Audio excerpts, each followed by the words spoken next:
What happens when the woman everyone dismisses is the only one who holds all the power? Alice Hayes was a ghost in her own life, a simple, quiet wife overshadowed by her billionaire husband Marcus and his flashy new mistress Chloe. At the city's most extravagant gala, Chloe laughed, mocking Alice's sad, simple dress in front of everyone.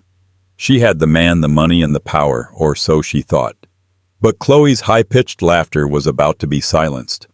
What she didn't know was that Alice's simplicity was a disguise, and her real job was about to bring Chloe's entire world crashing down, starting with a 5 a.m. raid and a court summons she never saw coming. Alice Hayes moved through the world of New York high society like a watercolor painting in a gallery of bright, garish acrylics. She was the wife of Marcus Hayes, the founder and CEO of Quantum Capital, a man who had ripped his way into the financial world with the subtlety of a lightning strike. Marcus was new money, and he wanted everyone to know it. Alice, by contrast, was the embodiment of quiet. Her simplicity, as Marcus had begun to call it, was famous among their circle. While other wives vied for the latest seasonal Hermes Birkin, Alice carried a timeless, logo-free leather tote from a low-key Belgian designer. While they dripped in Harry Winston, she wore a simple strand of pearls, real of course, but understated. Her daily uniform consisted of Loro Piana cashmere sweaters in shades of beige and gray tailored trousers and simple leather flats. She was polite, perpetually calm, and utterly maddeningly simple. This simplicity had once been what Marcus claimed to adore. "You're real Alice," he used to say back when his firm was a scrappy startup, and her old money family connections had opened doors he couldn't even find. Her family, the Van Aldens, were old Dutch money, the kind that owned the land skyscrapers were built on but never put their names on the buildings. They valued discretion above all. But now Quantum Capital was a titan mentioned in the same breath as Blackstone and KKR. Marcus had changed. He craved the noise, the flash, the validation. And Alice, his simple wife, had become an embarrassment. The most visible symbol of this shift was Chloe Vance. Chloe was officially Marcus's senior executive assistant. Unofficially, she was his constant companion. Chloe was everything Alice was not. She was loud with bright blonde hair, a surgically perfected figure, and a wardrobe that looked like a Balenciaga runway had exploded. She wore her ambition like a neon sign. Alice was not stupid. She saw the charges on the joint accounts dinners at Per Se for two, that she hadn't attended travel expenses to St. Bart's, and a staggering monthly bill from Cartier. She saw the way Chloe stood just a little too close to Marcus, at events, her hand on his arm, her eyes flashing a triumphant challenge at Alice. Marcus, for his part, was sloppy. He was so blinded by his own success that he thought he was untouchable. "Alice, darling," he'd said just that morning, not even looking up from his phone as he straightened his Tom Ford tie. "The Metropolitan Legacy Ball is on Friday. I'm assuming you're going." "Of course, Marcus. It's for the Children's Hospital wing I'm helping to fund," she replied quietly, sipping her tea. Right. We'll try to, look the part. I had a box sent over from Bergdorf's. Get Chloe to help you pick something. She actually knows what she's doing." He meant it as a cut, a way to remind her that Chloe was now the arbiter of his taste. Alice just nodded. "That's very thoughtful, Marcus. I'll take a look." He left the penthouse at 432 Park Avenue without another word.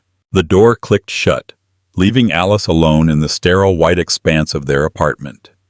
She looked at the Bergdorf Goodman box sitting on the marble island.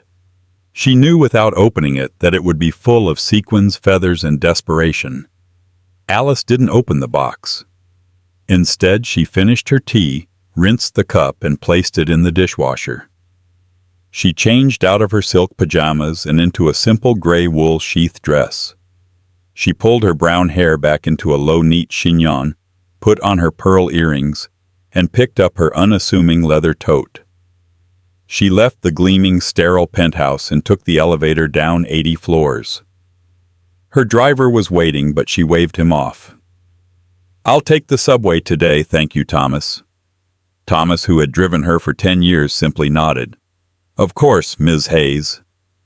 Alice Hayes walked 2 blocks, descended into the 57th Street station, and blended seamlessly into the morning commuters. She was just another woman in a simple gray dress. An hour later, she arrived at a dull gray building in the financial district. It had no name on the outside, only a number. She swiped a high-level security badge, passed through a turnstile, and then a second, more secure checkpoint manned by armed federal officers. She took the elevator to the 24th floor. The plaque on the glass door read, U.S. Securities and Exchange Commission, Division of Enforcement. She walked into her corner office, a room filled not with art but with whiteboards covered in complex diagrams. A young, sharp-eyed analyst named Ben Carter was waiting for her, holding 2 coffees. "Morning, Counsel," he said. "Morning, Ben. Where are we on Project Leviathan?" Alice asked, shedding her simple wife persona like a coat. Her voice was suddenly sharp, authoritative, and cold. Ben pointed to the largest whiteboard. It was a dizzying spiderweb of shell corporations, offshore accounts, and transaction arrows. "He's getting sloppy, Alice. Really sloppy. The acquisition of Zenith Pharma. It stinks to high heaven." Alice looked at the board. At the very center in a red box was a name she knew all too well. Quantum Capital, CEO Marcus Hayes. "He thinks he's a god, Ben," Alice said, her voice quiet but vibrating with intensity. "He's been front-running his own trades using shell companies to short the stock of his takeover targets right before announcing the deal. It's blatant, it's arrogant, and it's going to send him to prison." "The legacy ball is Friday," Ben noted. "It's the night before the Zenith deal closes. He'll be unbearable." Alice sipped her coffee. "Yes, he will. He's even bringing his mistress. He thinks he's going to humiliate me." A very small, very cold smile touched her lips. "Let him try.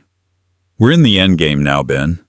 We just need one final concrete link, one piece of evidence that ties the offshore funds directly to his personal knowledge. He's too smart to write it down himself, but she isn't." Alice's eyes drifted to a smaller photo on the board, tacked up next to Marcus's. It was Chloe Vance smiling in an Instagram post draped over a yellow Lamborghini. "She's our link," Alice said. "He's arrogant, but she's loud, and loud people make mistakes." Marcus Hayes felt like the king of New York, and Chloe Vance was his chosen queen.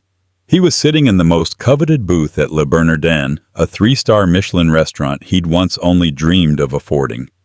Now he booked his regular table with a single text. "It's just pathetic," Chloe said, swirling a large goblet of Montrachet. She was wearing a highlighter yellow Versace dress that turned every head in the hushed, elegant dining room. "That apartment, Marcus, it's so beige. It's like living inside a hospital." "It's Alice's taste."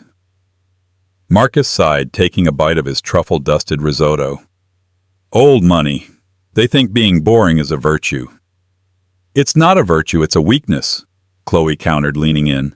Her perfume, a heavy cloud of Baccarat Rouge 540, enveloped him. "She's weak, Marcus. She lets you walk all over her. She knows about me and she does nothing. She just nods. It's unnatural."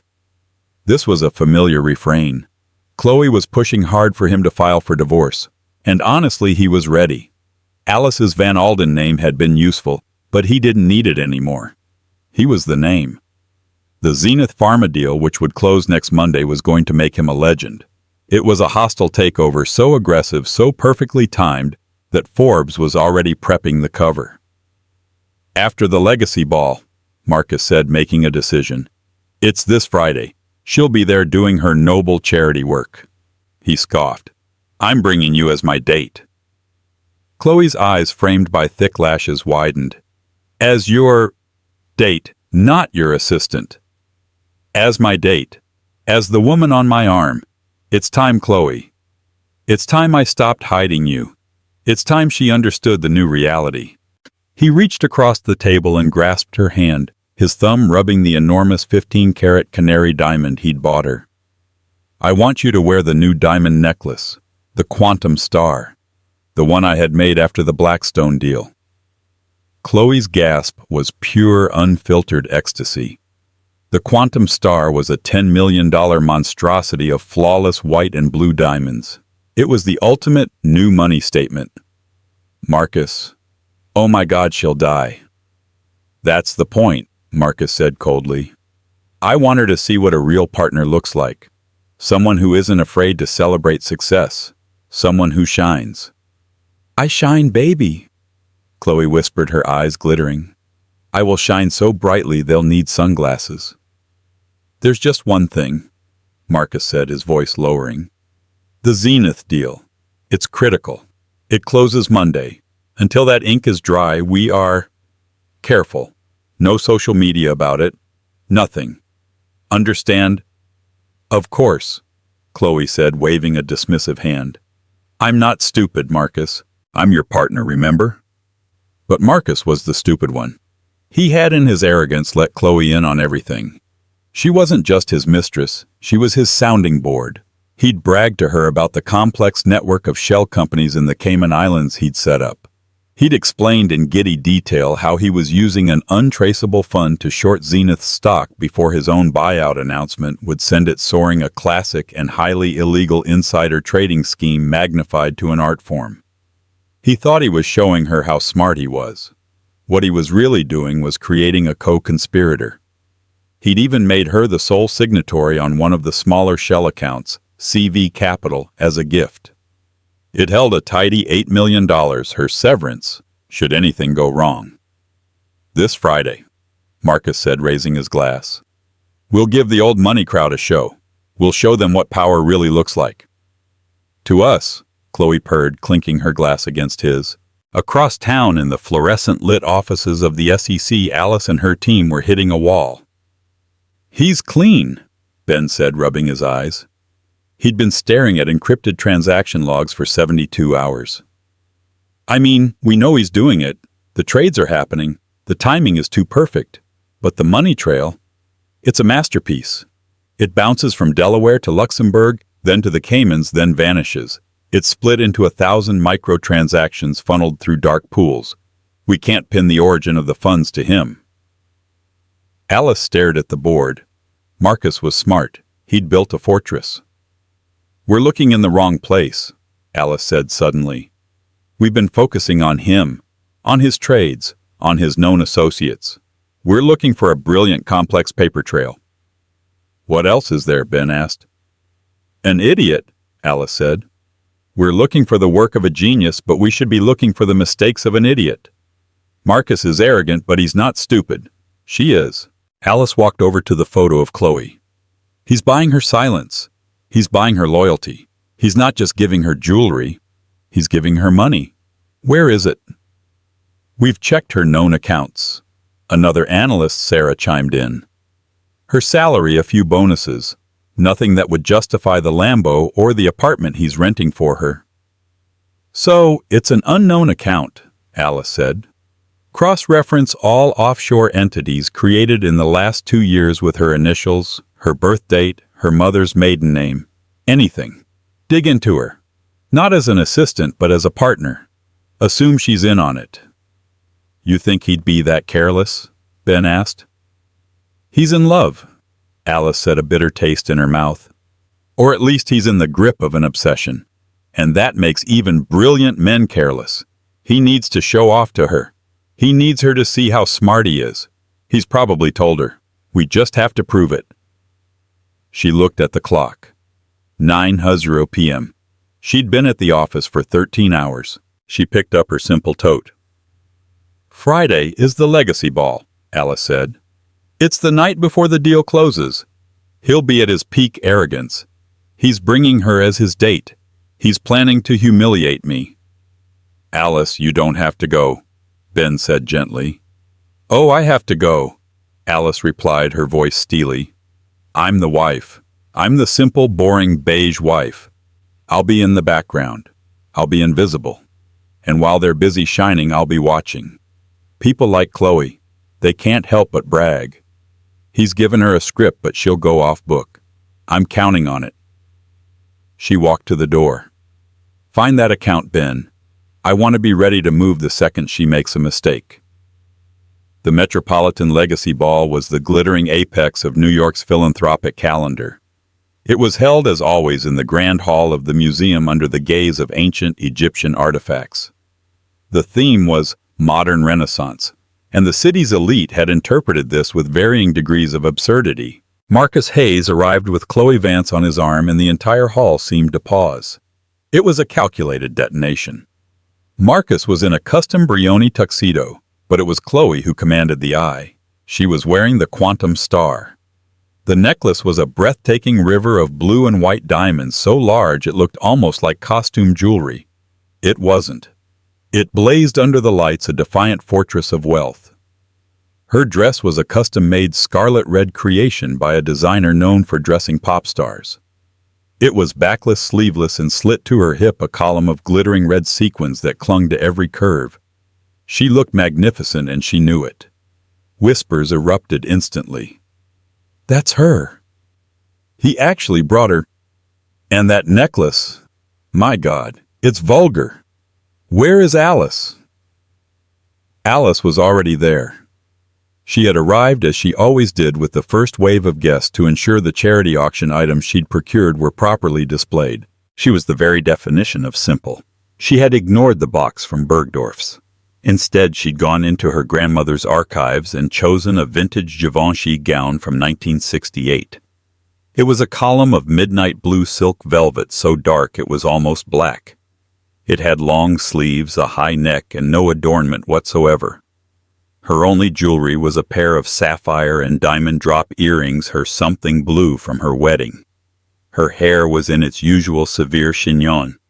She looked, as one gossip columnist later wrote, like a librarian at an awards show. She was standing near the silent auction, speaking quietly to the hospital's director when Marcus and Chloe made their entrance. She saw them. She saw the necklace. She saw the triumphant, possessive look in Chloe's eyes. Alice simply took a slow, deep breath and turned back to the director. "The bidding on the Picasso sketch should be strong," Alice said calmly, as if her entire world wasn't imploding 10 feet away. But Chloe wouldn't have it. She had been practicing this moment in her mind for months. This was her coronation. She needed the vanquished queen to acknowledge her defeat. "Marcus, darling, go get us some champagne," Chloe purred loud enough for everyone to hear. "The good stuff. Don't let them give you that Prosecco trash." She watched him walk to the bar, then she fixed her sights on Alice and began to move. She glided across the floor, the red sequins shimmering, the diamonds flashing, leaving a wake of stunned silence. She stopped directly in front of Alice. "Alice?" Chloe said, her voice dripping with false sympathy. "You came? I'm so glad. I was worried you'd be unwell." Alice turned slowly. She gave Chloe a small, polite smile. "Hello, Chloe. It's a lovely party, isn't it? The hospital is very grateful for everyone's support." Chloe let out a high-pitched, silvery laugh that grated on the nerves. "Oh, Alice. Always so proper. Always talking about the charity. Don't you ever just want to have fun?" She gestured to her own body, to the dress, the diamonds. "You should let Marcus buy you something nice. God knows he can afford it. That dress. Is it vintage?" She said the word like it was a disease. "It's so sad. So simple. You look like you're in mourning." Alice's expression didn't change. "It was my grandmother's." "Oh," Chloe said, her eyes widening in mock horror. "Her grandmother's. How sentimental." "Marcus hates sentiment. He's a man of the future. He doesn't like being tied down by the past." The subtext was as subtle as a foghorn. Alice was the past. Chloe was the future. "Marcus has certainly made a name for himself," Alice agreed quietly.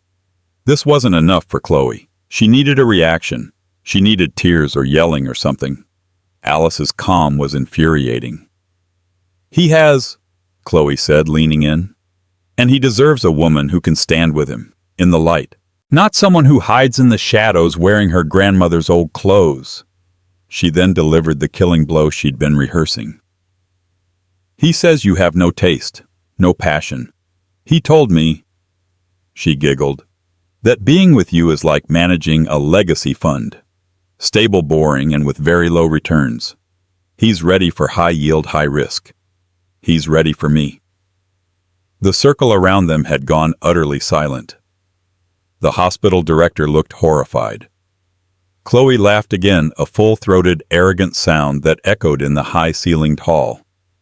"Look at this," she said, lifting the quantum star necklace from her chest. "He gave me this. He said it represents his real success." "What did he give you, Alice?" "A simple, sad little life. It's no wonder he's replacing you." There it was, the public declaration. Alice was still. She looked at Chloe. She looked at the garish necklace. She looked at the desperate, triumphant woman wearing it. And then she did something unexpected. She smiled. It was not a warm smile. It was a small, sharp, chilling smile that didn't reach her eyes.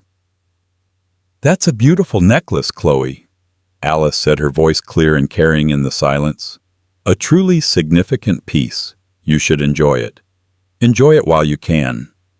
She held Chloe's gaze. "Provenance can be a tricky thing. You should always be sure you know where things come from, and who really paid for them." Chloe's own smile faltered. This wasn't the reaction she wanted. She'd expected tears, not a cryptic warning. "I know exactly where it came from. It came from the most powerful man in this room." "Did it?" Alice asked. She then glanced past Chloe's shoulder. The auction is starting. If you'll excuse me, I have work to do." She simply walked away. She didn't look back. She left Chloe standing there, a scarlet statue of confusion and rage. Chloe had fired her cannon, and the simple wife had just brushed the smoke off her velvet shoulder. Marcus returned with the champagne. "What happened? You look furious." "That witch," Chloe hissed. She threatened me." She smiled. "She what?" Marcus was confused. "Never mind," Chloe snapped, grabbing the glass. "Let's just drink. I want to celebrate. Celebrate our future, and her end." Alice did not stay for the auction. Her work, as she'd told Chloe, was not in the ballroom. She found the hospital director, gave her sincere apologies, a sudden splitting headache, and slipped out a side exit. She was not in a limo. She was in the back of an unmarked black sedan, a government vehicle that had been waiting for her in an alley behind the museum. "How was it, counsel?" Agent Riley, the FBI liaison for her case, asked from the passenger seat. "Loud," Alice said, rubbing her temples. The Givenchy dress already felt like a costume she was desperate to shed. She wore the necklace, and she's angry. "I poked the bear. Let's see if it roars." "Ben Carter's team just got a hit," Riley said, passing her a tablet. "They found the account. CV Capital, registered in the Cayman Islands. Sole signatory, Chloe Vance. It was funded 2 months ago by a wire transfer from a shell corporation in Luxembourg, one that we've proven is a parking lot for Marcus's illicit trades." Alice's eyes scanned the data. $8 million. He paid her off, or paid her in. "It's a smoking gun, Alice," Riley said.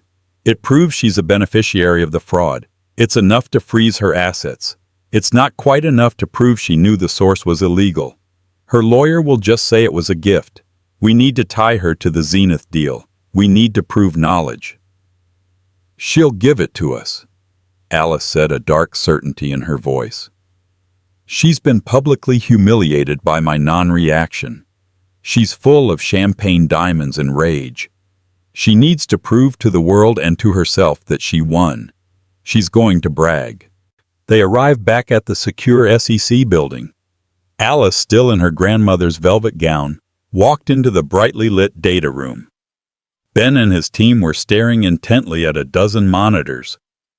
"We have warrants for her social media encrypted chats. Everything," Ben said, not looking up. "Her public Instagram is just gala photos. Her close friends list is—" "Oh, look," She's posting. On the main screen, a new Instagram story from Chloe popped up. It was a video taken from a VIP table overlooking the gala. It panned over the crowd, then zoomed in on Alice's back as she spoke to the director.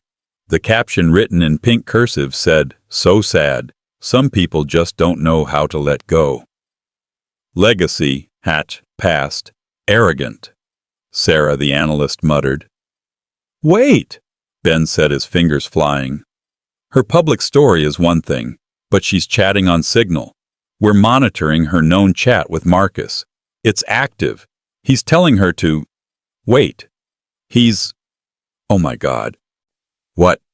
Alice said, moving closer. Ben read from the screen. Marcus, 11:05 p.m. "Stop posting about Alice. You're being childish. Focus on what matters. One more day. The Zenith deal closes Monday at 9 a.m. Then we announce the takeover of the stock moons and we are untouchable." Ben looked at Alice. "He just put the deal and the time in an encrypted chat. That's good for us, but not her." "Keep reading," Alice commanded. Chloe, 11:06 p.m. "I'm not childish."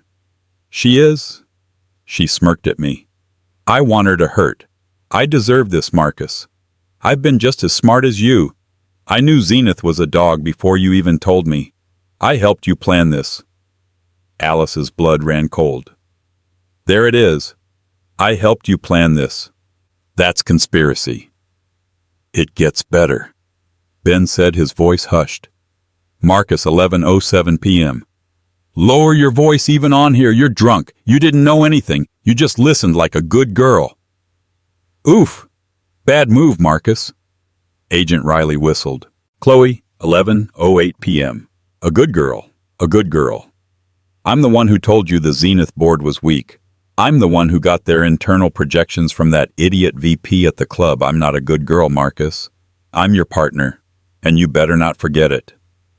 A stunned silence filled the room. Chloe Vance hadn't just been a beneficiary. She hadn't just been a co-conspirator.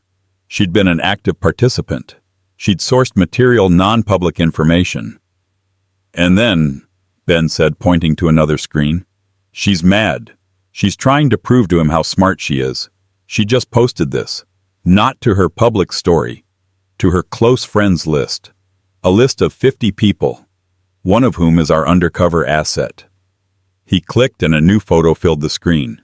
It was a selfie of Chloe in the limo on the way to the gala. She was wearing the quantum star necklace. She was winking. The caption was the nail in the coffin. Dripping in diamonds thanks to a little bird named Zenith. "People who know. See you on the other side, losers." Devour. Queen. Takeover. Alice stared at the screen. The post was time-stamped 8:30 p.m. It was a public to her friend's admission that her new wealth was tied to a deal that had not yet been announced. It was a direct, blatant, and monumentally stupid violation of securities law. She had just implicated herself and her lover in a multi-billion-dollar fraud, all because her pride was wounded. Alice Hayes, lead counsel for the SEC, looked at Agent Riley. "Agent, you have conspiracy, securities fraud, and wire fraud. You have the offshore account. You have a written confession of sourcing non-public information. And you have a time-stamped social media post proving foreknowledge." Riley nodded, his face grim. "It's more than enough.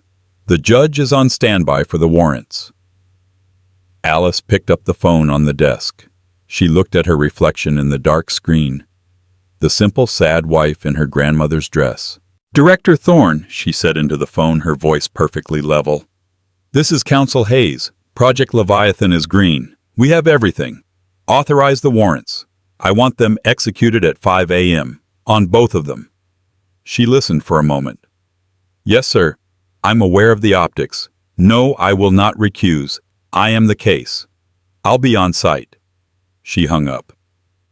"Ben, Sarah, good work. Go home. Get some sleep," she said. "What about you, Alice?" Ben asked gently. Alice looked down at her velvet dress. "I'm going to go home. I'm going to change. And then I'm going to go arrest my husband.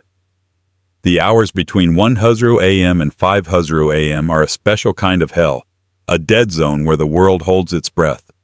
For Alice, this night was the culmination of her entire life. She returned to the 432 Park Avenue penthouse.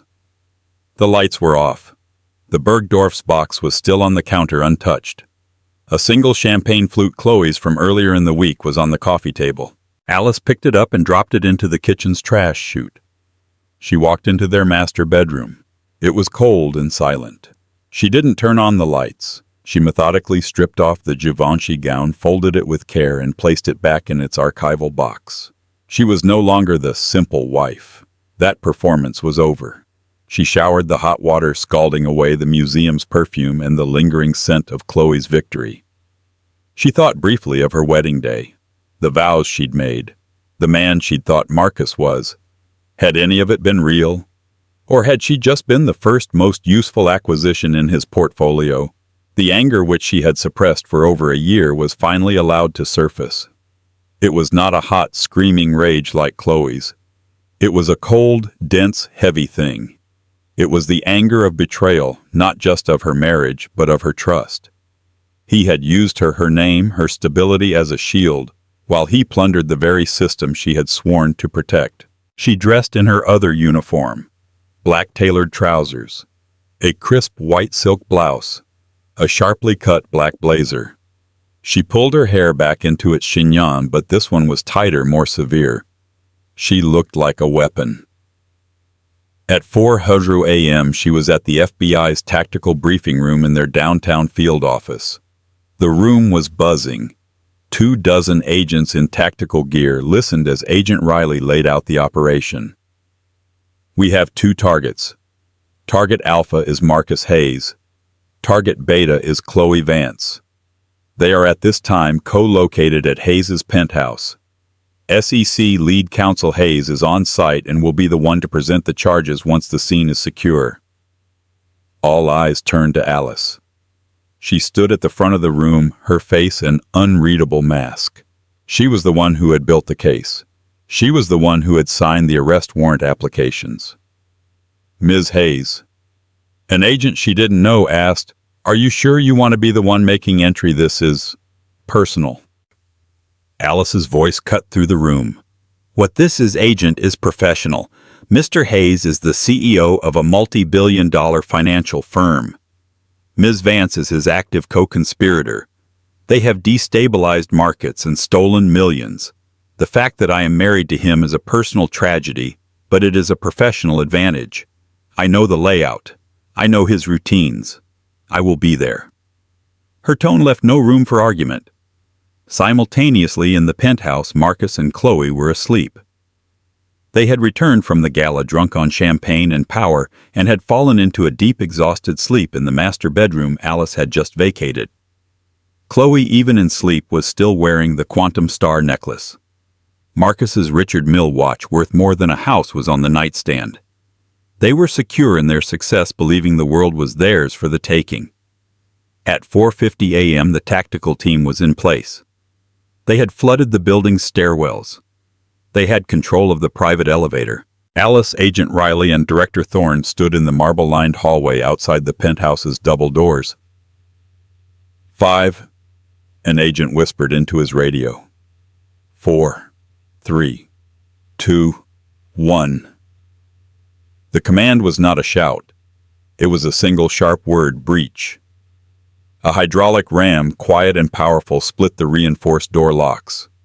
The heavy doors flew open. FBI warrants, hands up. The team moved like shadows. They fanned out. 2 went to the guest rooms. 6 went straight to the master. The sound of Marcus shouting in confusion, a high-pitched shriek from Chloe. "What's happening? Get on the ground, hands behind your back. Marcus, do something, tell them who you are." "Shut up! Marcus, don't say a word." Agent Riley looked at Alice. "Scene is secure, counsel. They're all yours." Alice took a deep breath. She smoothed the front of her blazer, and she walked into her home. The scene in the bedroom was one of brutal, chaotic clarity. The lights were all on, flooding the beige room with a harsh, unflattering glare. Marcus Hayes, billionaire, Titan, was on his knees by the side of the bed wearing nothing but black silk boxers. His hands were zip-tied behind his back. His face was a mask of pale ashen shock. Chloe Vance was being hauled out of the bed, tangled in the fret sheets. She too was wearing almost nothing. Her perfect hair was a matted wreck. Her mascara was smeared down her face. And grotesquely, the $10 million quantum star necklace was still blazing around her throat. "What is the meaning of this?" Marcus was yelling, trying to regain his composure. "I am Marcus Hayes. I will have all of your badges. I will sue this entire city." "Mr. Hayes, you have the right to remain silent," an agent said, pulling him to his feet. "You don't know who I am," he bellowed. "No, Marcus," a cold voice said from the doorway. "You don't know who I am." Marcus's head snapped toward the door. His jaw went slack. Alice was standing there. Not the simple beige wife. Not the librarian from the gala. She was flanked by two senior FBI agents holding a thick file. Her face was pure cold justice. Chloe, who was struggling against a female agent, froze. The color drained from her face, leaving a pasty yellow foundation. "You?" Chloe whispered. The word was a choked, empty sound. You did this." Alice ignored her. She walked directly to her husband. She stood so close she could see the terror in his eyes. "Marcus Hayes," she said, her voice formal and loud for the record. "You are under arrest by the Federal Bureau of Investigation on behalf of the Securities and Exchange Commission. You are charged with 17 counts, including securities fraud, conspiracy to commit securities fraud, wire fraud, and money laundering." Alice, stop this," Marcus stammered. He was trying to smile to appeal to her. "This is insane. It's a mistake. You can't. You're my wife."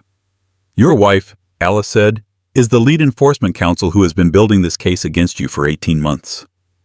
The comprehension that dawned on Marcus's face was absolute. The gala, her simplicity, her boring job, her late nights at the library, it was all a lie, a cover. You investigated me," he whispered, horrified. "You used my family's name as a shield. You used our marriage as a cover. You built an empire on lies." Alice said, her voice shaking with suppressed fury. "You thought I was simple. You were wrong." Chloe finally found her voice. It was a desperate shriek. "You bitch! You set me up that gala! You knew! Alice finally turned to her. She looked at Chloe, at the necklace, at the pathetic, terrified woman who had laughed at her just hours before. "Chloe Vance," Alice said, pulling a separate document from her file. "You are under arrest for conspiracy to commit securities fraud and wire fraud. That necklace," she said, tapping the document, "is Exhibit A, purchased with the proceeds of illegal trades. That," she pointed to Chloe's phone, which an agent was bagging, "is Exhibit B, which contains your written confession to sourcing material non-public information and your time-stamped public bragging about the Zenith Pharma deal." Chloe's legs gave out. She collapsed. No, Marcus said it was fine. He said it was a gift. I didn't do anything." "You admitted in writing to helping plan the scheme. You admitted to sourcing the data. You were an active partner," Alice said. "The CV Capital account in the Caymans with its $8 million says so." Chloe's head snapped up. "How did you—" "You're not a partner, Chloe. You were a liability. A loud, foolish liability," Alice said. She nodded to the agents. "Get them dressed, separately. I don't want them communicating." As they were hauled to their feet, Marcus had one last desperate plea. "Alice, please, we can fix this. The money. You can have all of it. Just call them off. Think of your family. The shame." Alice looked at him, her eyes filled with a deep, profound pity that was worse than hatred. "You are the shame, Marcus. You just didn't know it until now." She turned and walked out of the bedroom. She didn't look back as they were led away in handcuffs, Marcus in a rumpled suit, Chloe in sweatpants and a hoodie, her diamonds now bagged as evidence. Agent Riley met her in the living room. "They're being transported to the courthouse for arraignment. The press is already downstairs. We got a tip-off." "Good," Alice said. "I want them to see." What about you, counsel? I'm going to go to my office, drink a coffee, and prepare for court, Alice said. The next part is just beginning. The morning sun had barely touched the tops of the skyscrapers when the Daniel Patrick Moynihan United States Courthouse was already a war zone. News vans lined the street. Marcus Hayes and Chloe Vance, titans of finance and gossip, being led into a federal courthouse in handcuffs was the biggest story of the year. Marcus, his face a stony mask, ignored the shouted questions. "Marcus, did you commit fraud? Is your wife the one who arrested you?"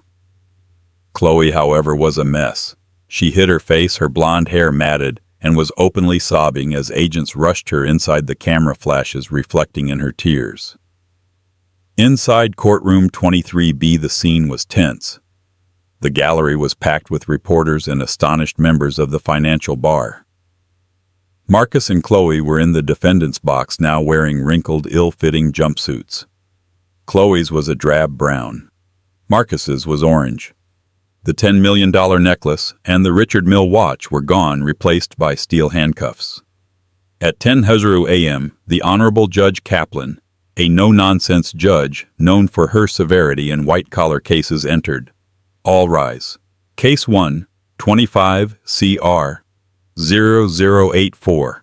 The United States. Marcus Hayes and Chloe Vance. Marcus's high-priced defense attorney, a shark named Arthur Kendrick, immediately stood. "Your Honor, Mr. Hayes pleads not guilty to all charges. We contend this entire affair is a vindictive personal vendetta orchestrated by his estranged wife." The assistant U.S. attorney, a man named David Chen, stood.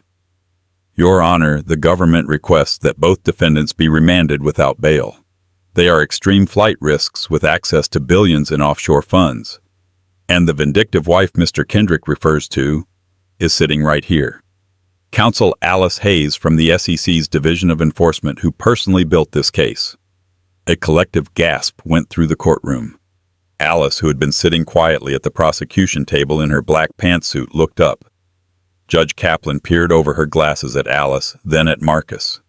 "Counsel Hayes, this is irregular." Alice stood. Her voice was steady, filling the room. "Your Honor, it is. But the evidence which I have spent the last 18 months compiling is irrefutable and was gathered by a team of 50 agents. My personal connection, while unfortunate, is what gave me the initial insight into the criminal enterprise. The evidence stands for itself." "And what is the evidence?" the judge asked. "Mr. Hayes," Chen said, "has run a criminal operation using insider information to defraud the market of an estimated $1.2 billion. And Ms. Vance, far from being a simple mistress, as the defense will claim, was an active partner." "That is a baseless allegation," Kendrick roared. "Ms. Vance was a star-struck young woman gifted items by a wealthy man.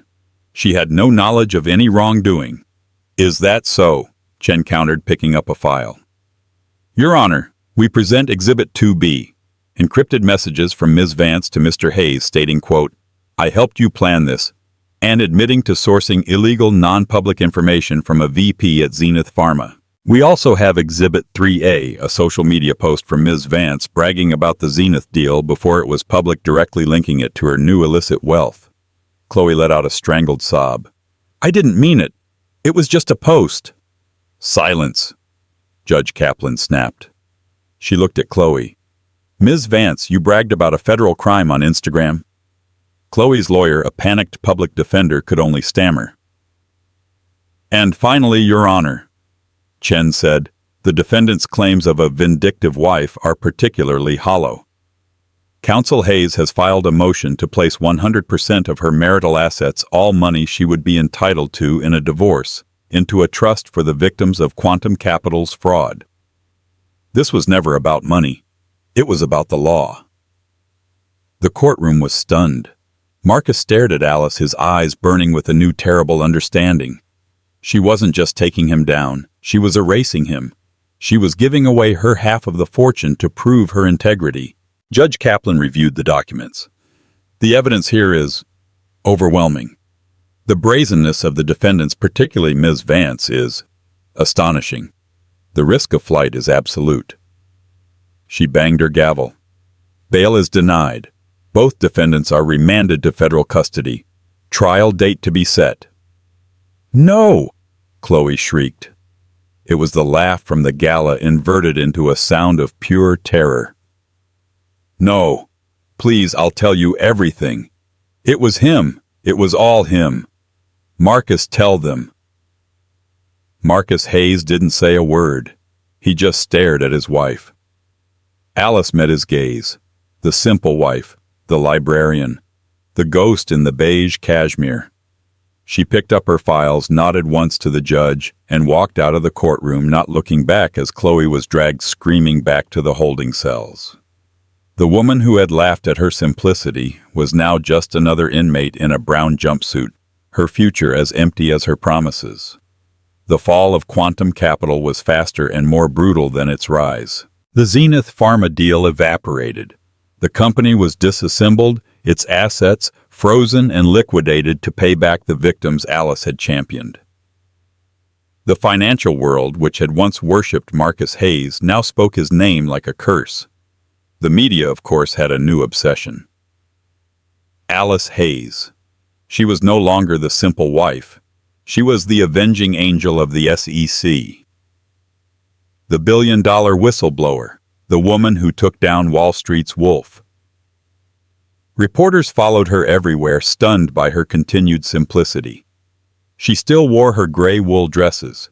She still carried her unassuming leather tote. She had moved out of the penthouse and into a modest, elegant pre-war apartment downtown, one that had been in her family for a century. She finally agreed to one and only one interview. "Everyone wants to know," the journalist asked, "why you stayed. Why did you pretend to be this simple, quiet wife for so long?" Alice sat opposite her, a cup of tea in her hands. "When I first suspected my husband, it was just a gut feeling. I saw his arrogance, his need to win at all costs. When I started at the SEC, I did so under my maiden name, Van Alden. It was a conflict, so I disclosed it to my director. He told me to stand down. But then I found the first thread, a small illegal trade. I realized I was the only one who could get close enough, the only one he would never suspect. So the simplicity, it was a cover. At first," Alice admitted, "it was a role I played to become invisible. I had to be the simple wife so he would be careless. So he and his associates would dismiss me. People don't guard their secrets around those they don't respect. And no one respects the simple, quiet woman in the corner." She took a sip of tea. "But the longer I played the part, the more I realized it wasn't a part. I like simplicity. This," she gestured to her simple apartment, "is substance. The noise, the diamonds, the flash. That's the veneer. It's empty. My work is substance. Justice is substance. My husband and his mistress, they were in love with the veneer. They laughed at my simplicity because they had no substance of their own." The trial was swift. Chloe, facing 20 years, took a plea deal. She testified against Marcus, detailing every crime, every brag, every late-night confession. Her testimony, combined with Alice's ironclad data, sealed his fate. Marcus Hayes was found guilty on all counts and sentenced to 45 years in a federal prison. Chloe Vance received 7 years for her cooperation. The last time Alice saw either of them was from the prosecution table. Chloe was led away in tears.